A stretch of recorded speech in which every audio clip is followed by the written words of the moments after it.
আমরা দু হস্তে আশীর্বাদ দেব যেন আমার মেয়ে সুখে থাকে। বেশ, তাহলে এই মুহূর্তে আমাদেরকে বিদায় দাও মাতা পিতা। প্রণাম জানাই চরণে।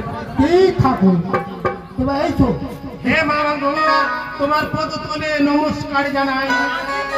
আমি যে ক্ষমতার হাত দিলাম, যত পৃথিবী এই সত্য জানে না। বাবা, তোমার পদতলে আমি নমস্কার জানাই। হে মাতা আদ্যা শক্তি মহামায়া দুর্গা